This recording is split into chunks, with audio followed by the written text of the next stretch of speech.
always meant to take the Orient Express, but we never got around to it. Oh, nice of you to say something. But, my darling, it's so expensive. Can we afford it?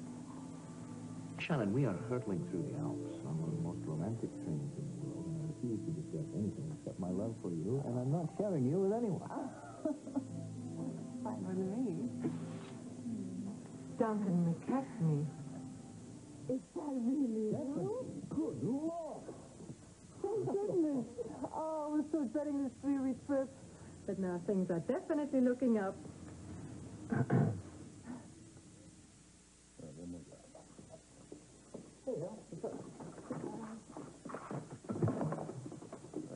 you still mad at me about what I said on the phone about Brock?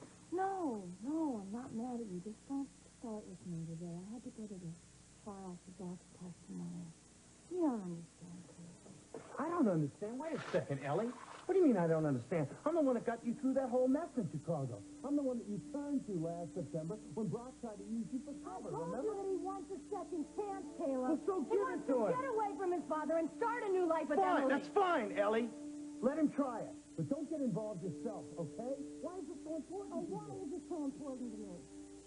It's important to me because I've made a lot of mistakes in my life, and I want to feel like I'm entitled in having another chance with Craig. And if Brock can get away and get a second chance with Emily, then maybe there's hope for me.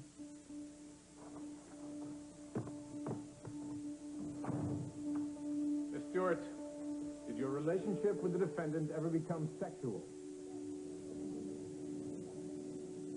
Surely a woman of your experience can understand that question. Objection. The jury will disregard that last remark. Please, Mr. Benedict. Your Honor, I have to object to this entire line of questioning. On what grounds? Besides being irrelevant, it's already been covered in previous testimony. Your Honor, I never asked if there was a sexual relationship. Miss Stewart's answer may finally explain the intensity of the passions that were in that bedroom that night. I'll allow the question. Thank you. Miss Stewart, did your relationship with the defendant ever become sexual? No. And I resent the question.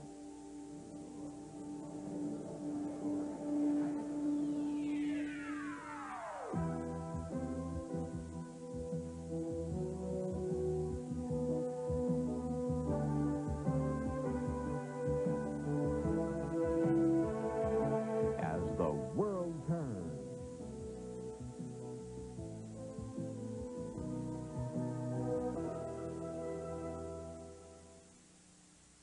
I'm sorry you resent the question, but given the fact that 3 shots were fired that night and the intensity of the passions in your bedroom at the night of the shooting, the question had to be asked. Objection.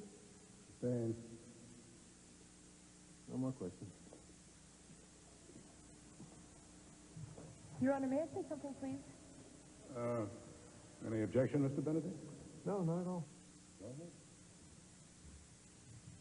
Mr. Benedict has gone to such great lengths, trying to make you believe that the relationship that Paul and I have is dirty or shameful, and it's not.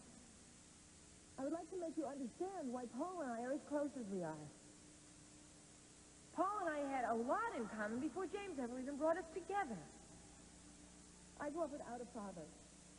Yes, my mother loved me very much, and she raised me on her own, but she could not give me the attention that I needed, and I believe the same thing is true for Paul. He grew up with the same kind of uncertainty.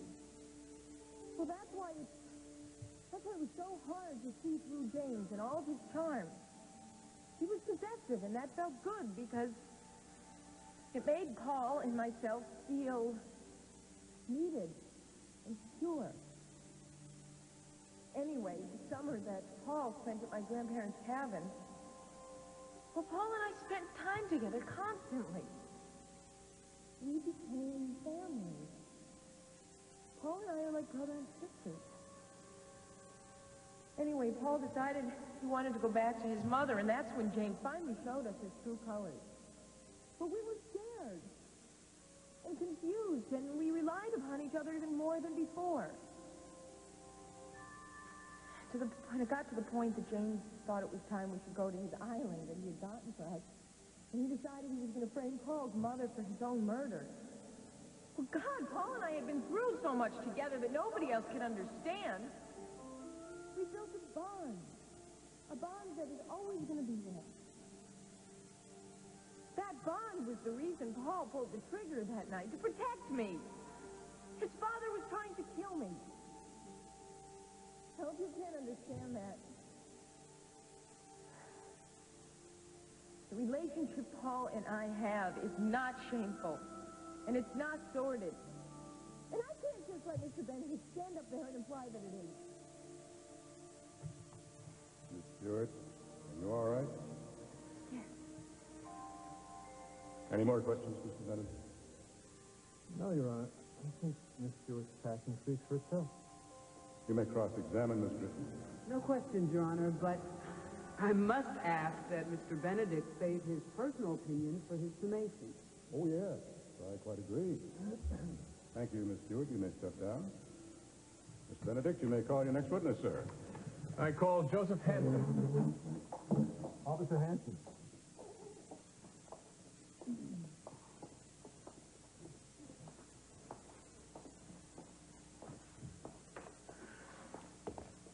You solemnly swear to tell the truth, the whole truth, and nothing but the truth, so help you God. And why were you not with the defendant on the night of the shooting?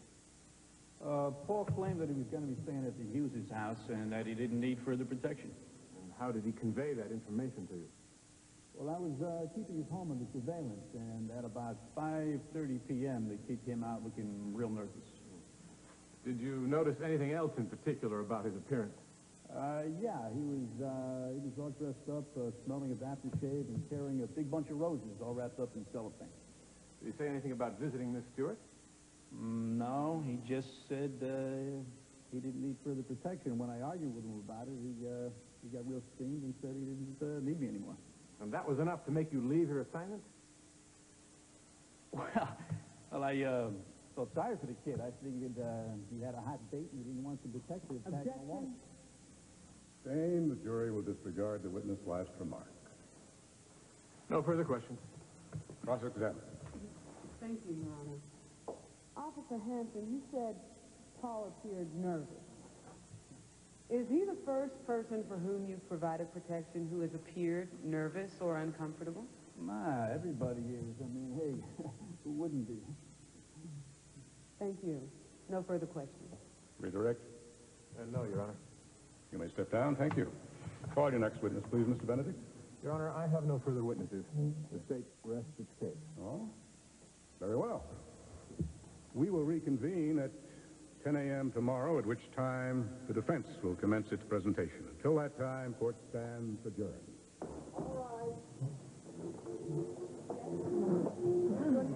Yes, I understand, Emily, but sometimes the less said, the better.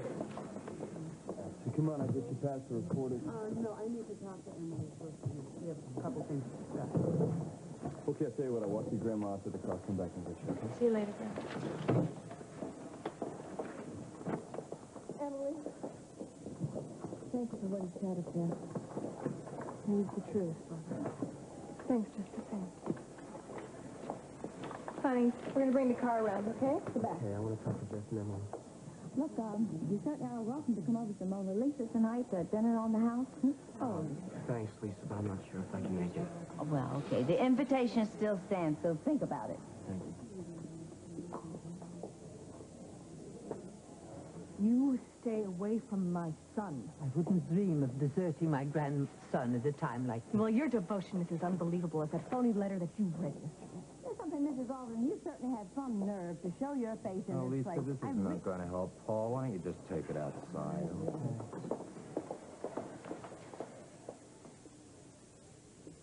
It's not really a good time. I got to talk to my lawyer. Call me soon. Jeff, am I going to have to appear on the stand tomorrow? No, I'm going to call others who will be able to testify as to the kind of man James was. Listen, Paul, you know, I think it would be a good idea if you took Lisa up on her invitation. It'd be good to have people see you out in public with your family. I don't know, Jess. We'll see. Okay. Okay, just for fun. I'll see you in the morning. Try to get some sleep. Greg, a couple things I need to go over. You know, my heart nearly stopped when he asked about our relationship. Emily, I'm not so sure that I could lie on the stand if I was under oath. Listen, Jess is not going to put you on the stand, so you don't have to worry. This whole thing will be over with, and it'll be our secret forever.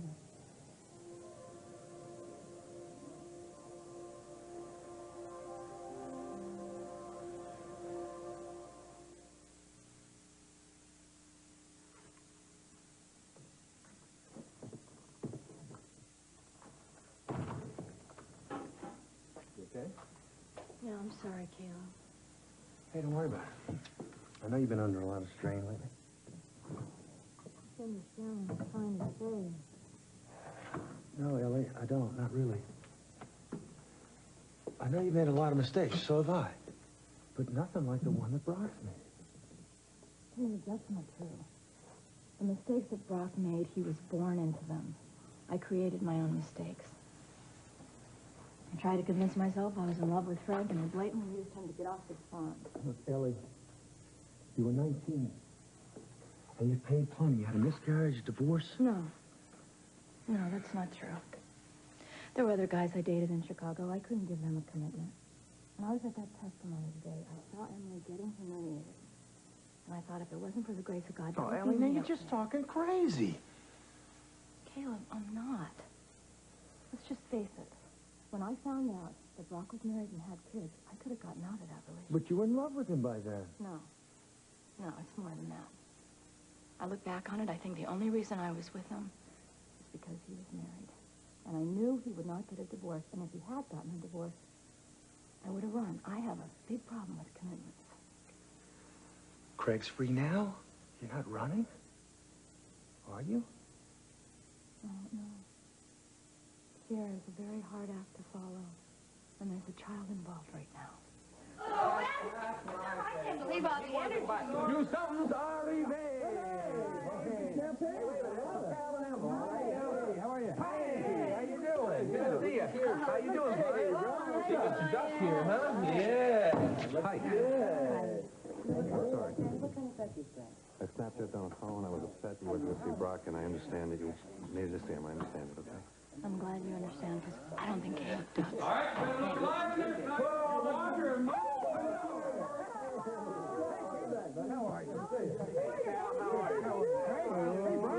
Where did you get that? I need some strong men. We got a lot of luggage out here, more than we went out.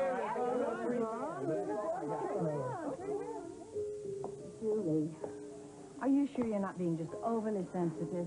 Oh, I don't think so. I get a chance at a modeling career, and he gets all freaked out over me working with other men. Well, now, honey, just think about it for a minute. This is his first affair.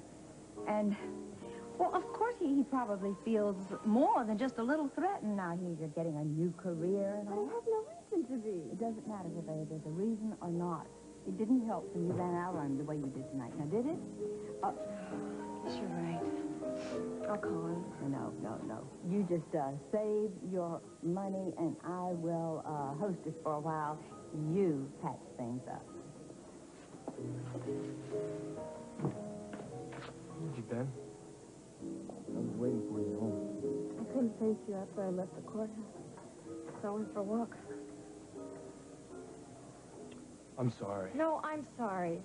If this modeling thing bothers you so much, I'll just quit. No way. I was way off base. All right, Julie, I trust you. Really? Because you know I'm going to have to work with people like Tonio that can help me professionally. And I hate feeling fenced in. You won't. Well, good evening. Do we have reservations? Yes, I believe we do. We need a quiet corner, Lisa, because the brain trust here has a plan of strategy. Oh, well, then that shouldn't take too long. Come this way. I believe she offered you money to get out of town. Yeah, well, I didn't accept it. That's terrible. It does. I'm going to go down to the cellar and have a soda, okay? You saw Miss, Julie. How are things going on that front? Well, I laid the groundwork, and Julie took the bait. She asked if you knew, of course, but I swore it was all my idea.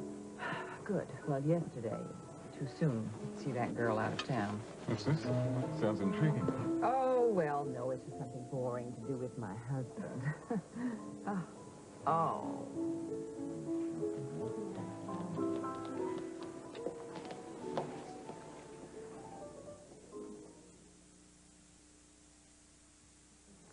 doing?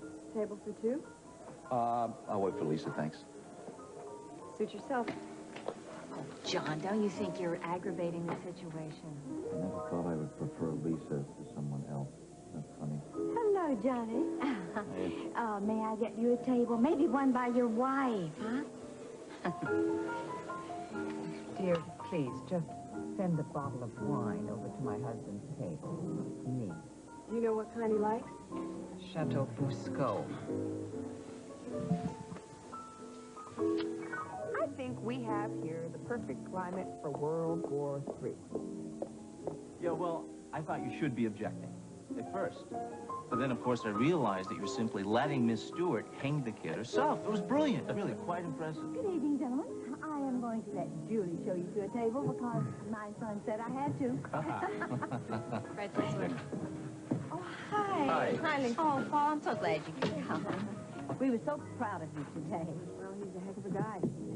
Where do we sit? Yes, I have your table. It's right Come on, honey. here. I'll be back in just a second. You know, I think that remarks like that, little signs of affection, are best kept to yourself. Matter of fact, it wouldn't be a bad idea if you didn't see Paul at all until after the trial was over. All right. I have your table now. Thank you, Lisa. Hi, Julie, right? Yes. Table for one, please. I'm going to be working while I'm eating. Thank you. Okay, right this way. Okay. Jessica. Hi. You remember Joe Bailey? Sure do. Yes, we met when I was there in the Harrington case. Right, nice to see you again. Nice to see you. I understand that Benedict was a little rough on Emily on the stand today. Yeah, she was pretty shaken up when he asked her if her relationship with Paul had been sexual. Any reading on the jury's reaction? Yeah, and I think I'd like to talk to you about that. Would you stop by my table later? Sure. Great, thanks. Enjoy your dinner. Thank you. And Blake, are you dreaming up strategies or just dreaming? Sorry, Lucinda. I know you were counting on the cover of Sports Today for the new bathing suit line, but there are other magazines. Oh, sure. Mortician's Weekly. No, we didn't order any wine, thank you. Compliment to Mrs. Dixon, sir. Shall I open it? No, don't do that. You send it back to her, thank you. No, really. Please, not on my account. Enjoy it. No, it's her way of being cute. Just take it away, okay? Really, I just thought she was being friendly. Yeah, real friendly. You look absolutely stunning. Tell me about the wedding. Oh, Jess, it was just like a storybook. Oh, that Duncan thought of everything. Of course, that was before I knew he wasn't really a count. I see. Well, where was Carl during all of this? Carl and I split up 3 years ago, darling. Oh, well, I'm sorry to... Simone? Duncan McKechnie, it is you. Simone, is that you? Scuba diving, Belize, summer of '83. Well, I didn't recognize you without your wetsuit. Tell me, did you ever find your sunken treasure? No, actually, I found something much dearer. Oh, well, I'd love to stay and talk, but someone's waiting. I'll see you at breakfast. Aye. Well, dear, Vittoria's having a party for me in Venice. Tons of people you know. Nina, Deirdre, Alicia, Not Simone? I'll invite her. You have to come. Oh, well, you have to remember, Stephanie, we are on our honeymoon. Well, that's no reason to avoid society. Where do you stay? The Excelsior. Tea. Perfect. Vittoria's Palazzo is right across the canal. I'll call you. Fine. And I'm counting on you to get in there, Sharon. Who is Stephanie? Not to mention Nina, Pinta, Santa Maria. Well, you have a very good memory for names, better than Stephanie. There's more secrets you haven't told me about. Oh, Lassie, it's very old news. I didn't think you'd be interested. You still haven't told me. Did you order this for me? No. Ed and Casey. Amateo Kelly! I couldn't resist sending you a stinger for old time's sake. Why, you're looking lovelier than ever. Look, I'm sorry I had to take you away from John, but I want to let you know... I wanted to let you know what happened in the courtroom today. I mean, you're going to read about it in the papers, but I may as well tell you. Benedict accused me of having a sexual relationship with Paul. I denied it, but Grandma was there. You know how embarrassing that was? Well, what a cheap shot. What is the guy trying to do? His favorite word is passion. Passion. That's why Paul shot James. Out of jealousy, not trying to protect me at all.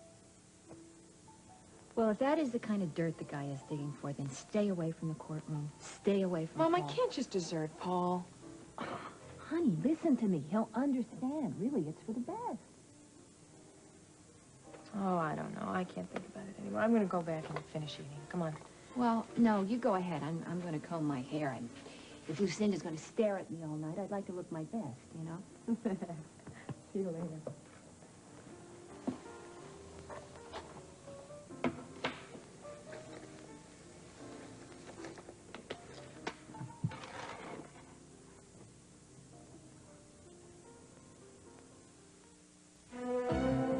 We'll continue with part 2 of As the World Turns in just a moment.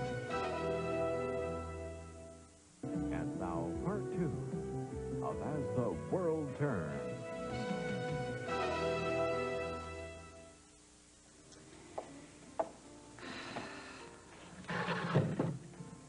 You got the wine? Yes, the wine and the message. Thank you very much. John sent it back. Yes, I saw that. I was surprised. I thought I knew the kind of wine that my husband would like, you know? Susan, I am a very patient woman when I choose to be, but I'm getting tired of all of this. I'm tired of you and my husband. My husband doesn't even know what you are, really. Homebreaker. Ha! You don't need any help in that department. You're doing just great on your own. And if you hadn't been so jealous of his son, John might still be at home. That boy isn't John's son. Now, Susan, you ought to know something. That I know John. I know John better than you do. And there's a kind of chemistry between me and John that neither one of us really understands. And we will work out our marriage. He and I, however it turns out. Without you, and you will be long gone. And he'll forgive and forget. How can he forget everything you've done when Julie is in bed with Andy?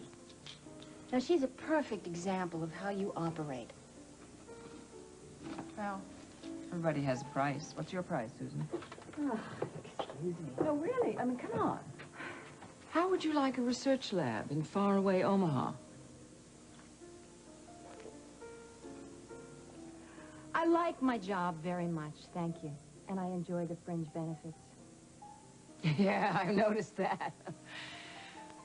The board of directors are very conservative. They don't like the idea of hanky-panky, I'm sure. Chief of staff and public, Also, I mean, have they thought about your past, your history of Look, why don't you alcoholism? just tell them? I would love for you to do that. John would divorce you in a second. Omaha. I think that would be nice. I mean, you must be living on the edge right now, person with your past. And, my heavens, Emily. Emily will have to relocate after this ghastly trial. Omaha, that's the best solution for both of you. As a mother, you should give it some thought. I'm not going to take any advice from you about mothering. And why are you adopting that poor kid, Bianca? You need somebody to love? Hi. Am I interrupting anything? Why, no. Lucinda and I were exchanging recipes.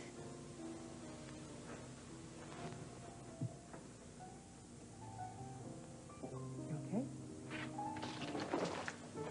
Yeah. Susan. You know, John will see through her. There'll be a time when he will. I mean, it's ridiculous. You ought to speak to him. You ought to speak to your father if you care about him at all. Carrying on with a woman like that, with a history like hers. You know what, Lucinda? Susan is not what's wrong with you and John. You and John is what's wrong with you and John.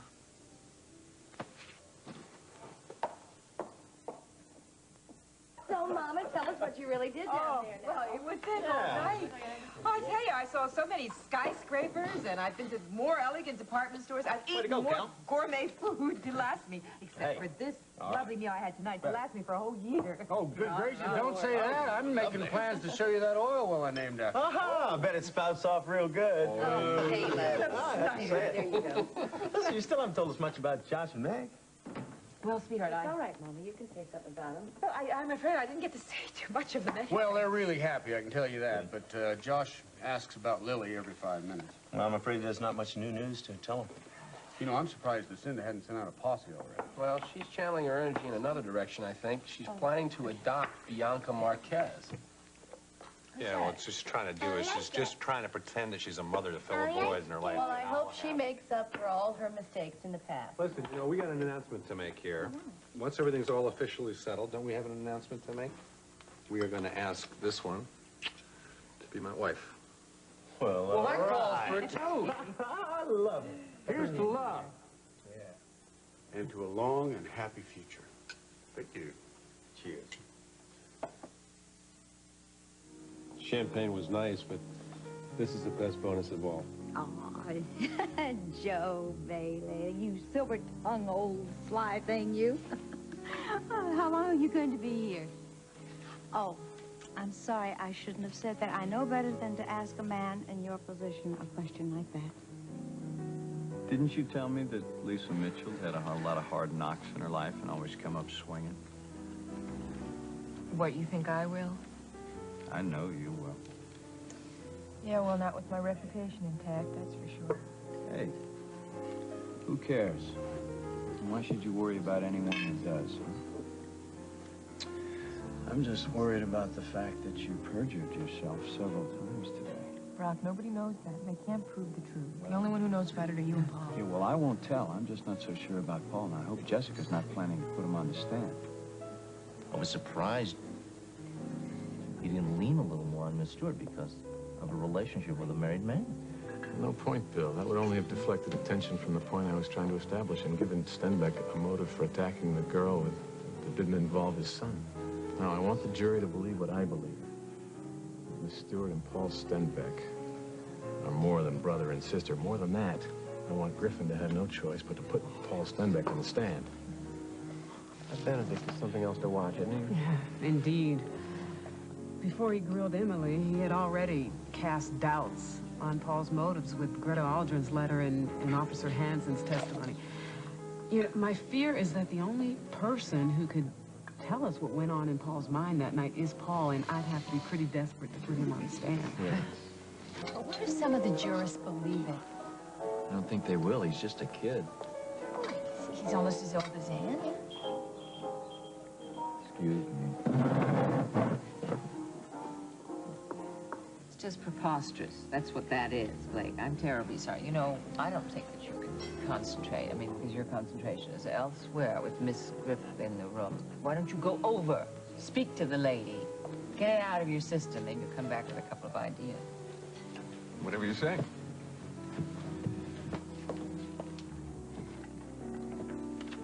Looks like we're in the same boat tonight. You're under pressure from the trial, and I've got Lucinda breathing down my neck. Look, when my meeting's over, may I join you? Maybe we can cheer each other up. Sure, why not? Now, listen to me, Andy. Don't let that little spat you had with Julie, don't let it just blow out of proportion like this. Now, I happen to know that she cares for you very, very much. Okay? Hey, what's going on? Keep your wife away from Julie, all right? She came by the apartment and tried to pay her to leave Oakdale just like you did. Julie cannot be bought. Why, Johnny, poor old Lucy's done it again. Is your father making trouble? I didn't give him a chance. Can you take a break now? No, I can't, sweetie. But Paul looks like he could use a friend. I heard Miss Griffin say that he had a rough time in court today. The prosecutor asked him if him and Emily were getting it on. Mom, let's not argue about it. She's my grandmother. She's just worried about me. Honey, you just don't understand. Greta Aldrin is as manipulative as James was. I don't think you realize that when Greta came to town, she tried to blackmail me. She told me she'd rather see you in jail than have you betray your own father. You are sitting on a time bomb the way you're juggling Susan and Lucinda this way. It's time that you made a decision about your marriage. Oh, come on. You know something? I'm really very tired of getting advice from my children when my children won't listen to mine. That was when I was only a picador. Have you heard that I am now a celebrated matador? No. How many ears do you have now, Amadeo? Oh, she never liked a corrida. You know, you are a lucky man to have caged Earl Mitchell's little bird, Duncan. I hope you appreciate that you have won the heart every man on the Riviera coveted for his own. Well, are you married now, Amadeo? Never. But my lady of the moment is making a film in Venice. And Stephanie tells me you're honeymooning there. Yes. Oh, I can't wait for you to meet Felicia at Vittorio's party. There'll be a great many of your friends will be there. Roberto, Hans, Enrique, Renee. And you will be the envy of all of them, Duncan. Well, I've been through this long enough. I will see you at breakfast. I don't think so. We'll be having breakfast in our compartment. I'm afraid to tell you that the compartments are a bit cramped. Well, when you're in love, you call it cozy. Well, till Venice then, my dear. Duncan, a pleasure.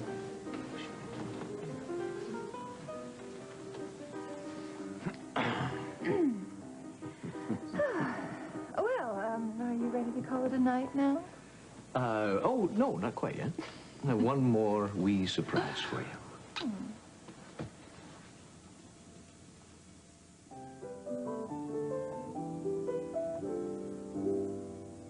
How to handle a woman? There's a way, said a wise old man, a way known to every woman since the whole rigmarole began.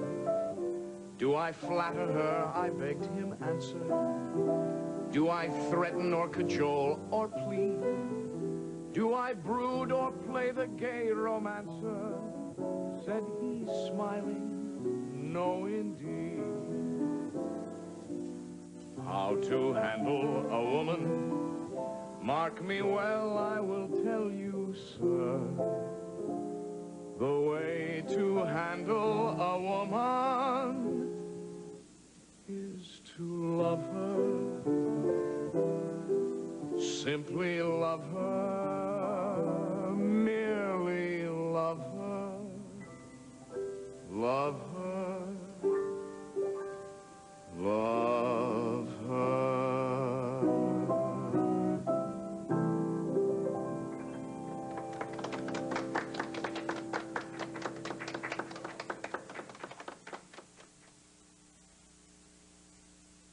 You know, Mama, I think you're not telling me something.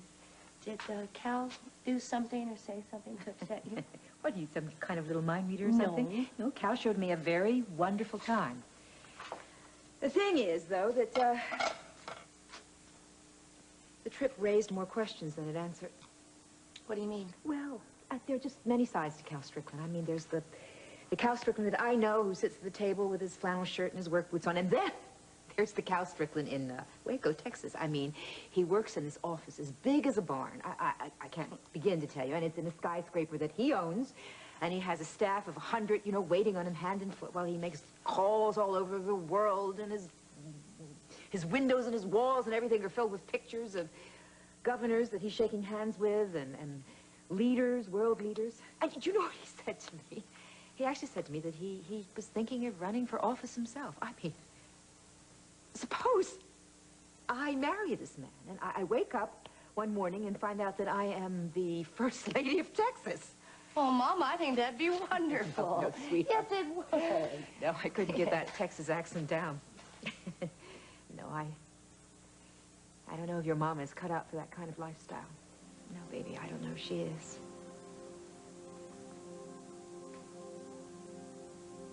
Something wrong? No, I was just thinking about being at the trial today, and I realized how little control that we really have over our own lives. You know, I don't agree with that.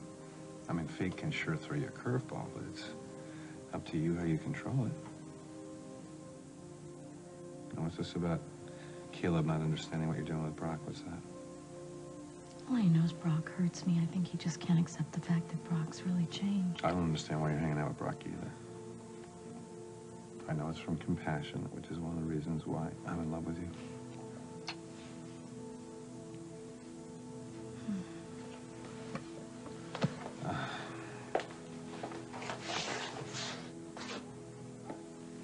You're mad at me for that little announcement I made in there? No, I'm not mad at you. I want to have a future with you, Craig. I just don't know if you're moving too fast. I don't want Brian to get confused. I'm gonna have to work very, very hard to get him to accept me as his mother. Well, I don't think it's gonna be so hard. I mean, already he loves you. Almost as much as I do. Okay?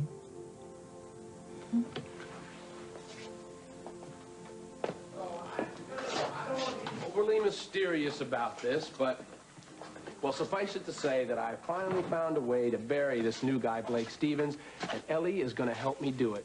She's going to call in a favor from Brock Lombard. But my thought is that I have such a headache. I really do. This meeting is adjourned, all right? And the lady's still waiting. She's still waiting. So why don't you go and join her? I mean, just go to your personal life. Desert Walsh Enterprises. Everyone else does. I'm sorry, Lucinda. I Yes. also have an appointment. To go. I'll talk to you in the morning. All right, I'll see you then. I'll see you.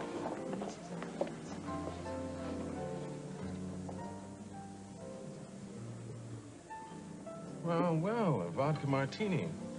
How thoughtful. Unfortunately, the bartender was all out of buffalo grass. You remembered. Oh, may we have menus, please? We'd like to order. The lady's already taken care of that, sir. Ron, why didn't you tell me before about Greta Haldren's threat? Because when it happened, you were in Kentucky, and I didn't mean to tell Paul about that just now. It just slipped out. Well, you're going to have to learn to control yourself on the witness stand. You know, the last thing Paul needs right now is an emotional outburst from his mother. I'm gonna go to the cellar. You want to join me? No, thanks. I'm afraid I'll run into some of the guys down there. You know, Paul, I heard what Benedict asked Emily, and I don't see what the big deal is, you know? I mean, Julie and Emily are basically the same age, and I mean, I know you guys have gotten so close. Look, Andy, I told you. Just friends, that's all. All right. Excuse me. I hope you can still use me for the Simply Barbara fashion show. Well, absolutely. But I haven't said a word to Lucinda about it. And I hope everything's all right here. Magnificent. Everything's wonderful, and we certainly enjoyed watching you dance with your new Byron. Oh, my, no. Joe is a very dear man, but I have better sense than to get involved with another government agent. A government agent? Yes. Oh, yes. Joe Bailey was my son Tom's boss. You see, Joe is the head of the National Crime Commission.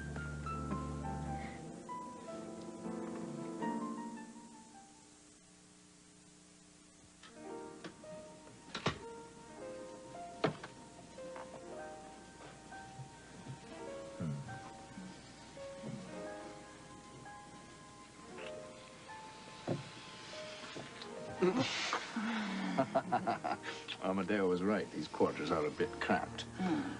Cozy. Cozy. Well, are you sure you want to have breakfast in here? Breakfast, lunch, anything that they serve. I intend to stay in here with my husband until we arrive in Venice.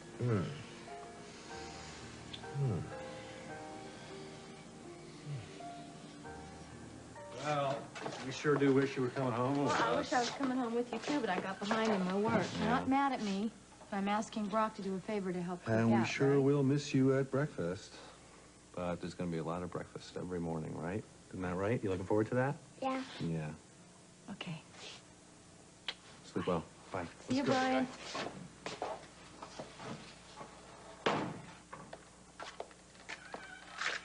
You know, If I had somebody that loved me as much as Craig loves you, I'd do anything to make it work. Don't give in to your self-doubts. And whatever you do, don't let Brock get in the way of your happiness.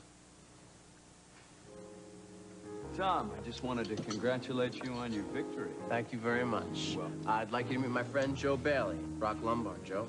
Hello, Joe. Nice to meet you. Nice to meet you, Brock. Lucinda, I want you to know you're going to be my first witness in the mornings. So I'll see you at 10 o'clock? Yeah. Okay. Sorry. I'm sorry, all right, about the wine business. It just slipped my mind that she can't. What are you offering Julie money to get out of town now? Yeah, for the same reasons that you did. I like Andy. I like that kid. I just wish she'd accept one of these offers. Can I sit? Sure. Susan went back to the hospital. So, you still gonna adopt Bianca? You think I should cancel it? Cancel it? Like a clause in the contract? She's a negotiable point? We don't want her? Out. After the very dramatic meeting we had in my office this afternoon, all that noise, do you think we might be able to talk quietly, very quietly to each other? Could we go home? I want to talk to you, okay? But I don't want to talk there. Fair enough. I don't want to talk here either. No, I don't want to talk here. Come on, I'll buy a hamburger and cheeseburgers. A jury can only arrive at a fair decision if they have all the facts. I still believe that Paul and Emily are hiding something. Now, I may have offended you by what I asked her on the stand today. But you're a good detective. You've been on this case from the beginning. Can you honestly say that it hasn't crossed your mind that Paul and Emily are more than just friends?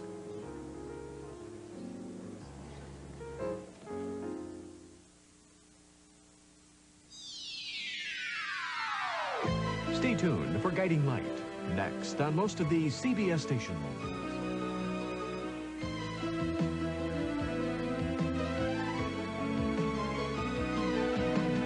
Fashions by Regina Porter.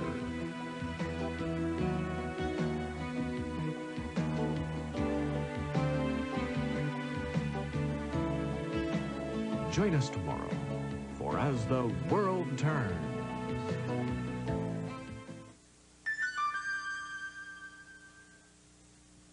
This is CBS.